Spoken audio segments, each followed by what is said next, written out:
Look at that. Don't ever observe the water on the agaves all that often because, you know, they don't like the water. It can kill them. Hey, what's up, garden friends? Jeff here. Everybody, hope you're doing well. I'm great. Sitting outside with the agaves. You can see that. Wanted to talk about overwintering them. I don't think I've talked about that before. There's been a lot of videos on this channel, so hopefully I'm not being redundant here. But I've been asked. It was just one person, but I thought, hey, that's fine. We can just make a video on it. Agaves, great plants. Some of my favorites, honestly, as far as plants that you can keep in the house and then have outside during the summertime, because they are so incredibly easy to overwinter indoors. So long as you don't let them get too wet. That's the main thing here. I thought there were a few things we should talk about, just some variables to consider. But overall, it's not that complicated overwintering these inside. Growing them year-round as a house plant, a little bit more to it, but just overwintering them, it's really not a big deal. So long as their basic needs have been met, right? So agaves, main thing, first thing to know, or that you need to know, is what kind you have. So I guess a broad way to say is there are tropical agaves and desert type agaves. Back here are some examples of tropical agaves. These are of the Desmatiana family, Desmatiana. The two on, if you're wondering, these two right here, Galactic Traveler, really pretty, steely, powdery, silvery tone to them with a very light lime green outline on them. And this one right here in the middle is the Joe Hoke. These are the only examples I have right now of tropical types agaves, but there are a lot of tropical type agaves. And then you have your desert types. Again, this is just the kind of thing you're gonna have to do your research on. This is a Potatorum, potato, I don't know, I call it my potato. Variety is called Lonky. Has really, really pretty calm variegation in there. It's nothing too bright and obnoxious. With my desert type agaves, you just think about the desert, right? The desert's going to be dry and cool in the evening. And that's not always the case for all of them. So some of them, like the Potato Torum, technically is a tropical in the sense that it's not cold hardy, but it's going to be more tolerant of desert-like conditions, right? Whereas these back here, when you say tropical, what we're actually talking about here is that they grow in areas with some more precipitation, and also they're not cold hardy. So tropical in two different ways. And by more precipitation, it doesn't mean that they can go into a regular potting mix and be drenched at all times. That's not the case. But if you live someplace with a sandy, well-draining soil, and you have rain and all that stuff, they'll be fine. And that can be said of a lot of the desert type agaves too. Like the Americanas, they're all over Florida. There's tons of rain in Florida, but that soil dries really, really quickly. It's more an issue that you need to pay attention to when it comes to having them inside, because it's not warm, there's not a lot of airflow, and lighting inside just isn't the same as it is outdoors, right? So with the desert type agaves, even though this is a tropical, we'll just go with it. Pretend it's a Perrier or a Neo-Mexicana or Americana, one of the others. Those are agaves where they will like things dry during the wintertime and cool, right? The desert gets pretty cool at nighttime. That's the cool part. Okay, maybe not the easiest to pull off inside, but it doesn't have to be like cold for them. The main thing is that you're not going to water them very often, not unless you have a very warm home with an awful lot of light. Otherwise, I take my desert type agaves and I keep them in a room over on that side of the house, a north-facing window, which I know it's not a lot of light, but that's because it's just where I keep a lot of my desert type cactus and succulents, and I mostly just let them chill throughout the winter time. Pay close attention to their foliage. If I start to notice any type of wrinkle or crinkling on on the leaves, the wind just took the table away. If I'm noticing signs of desiccation, then I will give them a light water. And a light water doesn't mean just a splash and walk away.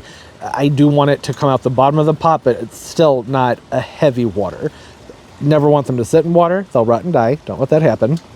And this is all because I make sure that my desert type agaves are in a really gritty potting mix, something that has a good amount of sand and gravel in it, washes through very quickly, and it's oxygen rich. They tend to like that just lost my words. They tend to like an oxygen rich environment, particularly when they're potted up in cultivation.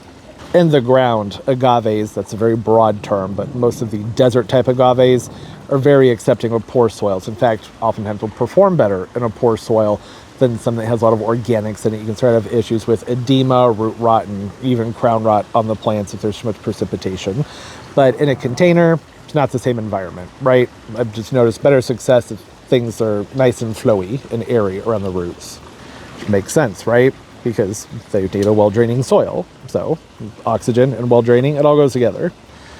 The tropical type agave, so talking about these desmatianas in the back, these can be grown more like a regular house plant if you would like to.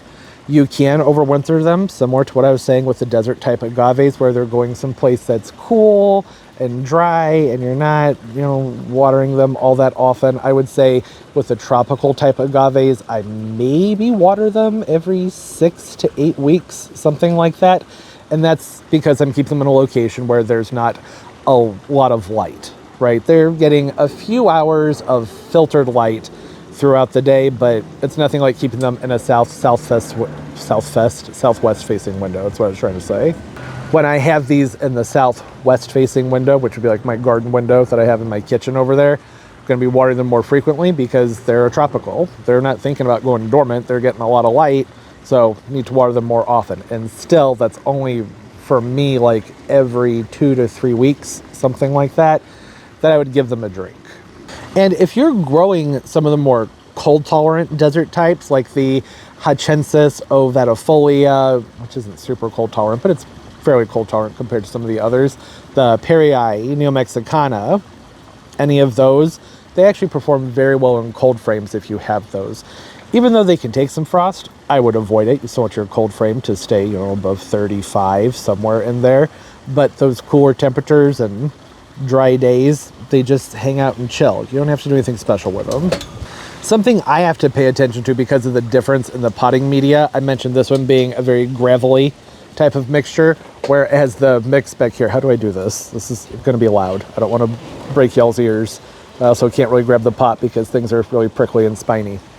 These tropical type back here, the desmatianas, I have these in more of a standard potting mix that has a lot of sand in it and some perlite. So it drains well, but it still has some moisture retention, but not an awful lot. Because of that, I have to be more mindful about watering these back here than I actually do with the desert type because, well, if you don't have the light for them, the longer day, southwest facing window, south window, period, up there in that north facing window, they're going to be more prone to rotting out. And that's something to keep a watchful eye on, is rotting out and edema within the plant. So if you start to notice, this isn't edema, this is just, I think, shipping damage or something that happened in there, but usually fairly brightly colored spots that look like they're sort of erupting from inside the plant. That means that there's been too much water, too much nutrient, maybe there's too many organics in the potting mix. That's a possibility. You might need to do a flush, or really with an agave, I'd say just repot it altogether into something that isn't nutrient dense, a really gravelly, gritty type mixture. And when you do that, look out for smells and odors. There could be root rot going on. Making sure that the crown, the growing apex in here, stays dry is very crucial during the winter time specifically. I mean, really at all times of the year. But I don't know, like days like today, I went ahead and washed these off. They're really dusty. We're in a drought here, so everything's just covered in dust. But it's in the 80s and it's extremely windy and the humidity's low, so I know that putting some water on them isn't going to kill them. But in the house, different story. Really important to avoid getting very much water, if at all, any water on the inside. And if you do, like those things happen sometimes. It can be tricky to water these because they tend to stick out over the edges of their containers. You can just take a wadded up paper towel or rag or something and get out in there and try and wick that out. Maybe put a fan that blows near them but not directly on them to help dry them out more quickly. Those are some options. If water does just happen to collect in the crown of them, I would avoid it, especially during the winter time. There's shorter days and cooler temperatures. It's a recipe for disaster having any type of moisture in the middle of those plants. Don't fertilize them. Just don't. It's wintertime. Don't do it. They don't need it. Especially the desert types. Okay, so the desmatianas back here, if they're in that southwest facing window like I was talking about, and things are nice and bright for them and maybe a little bit more on the warm side, meaning mid 70s and up. Maybe you have an atrium, something like that, where things are really warm. Then you can go ahead and fertilize them. I typically just use tomato fertilizers for them. That extra calcium seems to be good for them. The desert types, Perii, Neo-Mexicanas, we've talked about all that, Americanas, lots of them. I would just avoid it altogether during the winter time. Again, unless you're somehow skipping the dormancy for the plant. I think it's much easier to just let them hang out someplace that's cool. Personally, you run into less issues that way and just let them be dormant and chill, because the desert types will do that for you. The Desmetianas, they'll kind of do that for you, but I don't know. I really, in my experience, I have found that they really do prefer a brighter location to be allowed to grow. I just don't have the space in that window, so I just stick them up with my desert ones. And if I start to notice stress on the plants, if they're withering, wilting, or lots and lots of brown tips, that's something to watch out for, then I'll move them into a spot with some more sunlight, and that way I can water them more frequently. But again, if it's a desert type, just don't bother. It's going to cause problems. It's a general rule of thumb when talking about houseplants in general. When do you fertilize? And I always just say when the plants are growing. If you have the light for them, if you're doing artificial light, then you fertilize all winter long. That's fine. But not with plants that like a cool period, like some of those desert type agaves. And then if you're doing what I've been talking about, like with the more desert, dry, arid preferenced agave, and it's in an area where it's not getting a lot of light during the day, then you want to acclimate them back to the sun very slowly, because they will scorch and burn, but they can take that sun. Just, every week or two, go ahead and bump them up to some more light once you move them outside. But otherwise, it's pretty simple to keep these going during the winter, so long as you don't overwater them and they're in the proper potting media. There's not much to it. I guess that's like 11, almost 12 minutes worth of information, so maybe there is a lot to it. I just like to cover the bases and the variables for everybody. We'll have different growing environments, and that makes it more tricky to just say, hey, just do this with them. We want to make sure the options are laid out there for everyone. And that's one of the reasons I enjoy agave so much, is because there are options, right? It's not just you have to do this or else the plant will die. There are various ways that you can get them by through the winter time. And I think that's really nice, because there are some plants, like the Ficus lorata. No, you need to stick with the general rules of thumb with those, or else they will throw a fit. Whereas an agave, they're probably going to be fine for you. I have had agaves, one I had for like 15, 20 years. It died because it bloomed. It got absolutely huge, too big. That's why I've stopped with agaves. They get really big because they're too hard to move in and out of the house. But that agave during the winter time, it just got a little bit of water, not very much at all. It's pretty much just whatever ran off from other plants nearby it. And I kept it in a dark corner of my garage during the winter time. Didn't do anything else with it. Made sure it stayed frost free. Moved outside during the spring and hung out all summer. It did great. Lived a long time. So, that's nice. I enjoy when plants aren't just ones that are going to be fickle and throw a fit. And are long-lived. That's also fun. I think the only thing I really didn't talk about were the brown tips. Like if you're growing a Desmetiana, I cannot say that word, but you know what I'm talking about.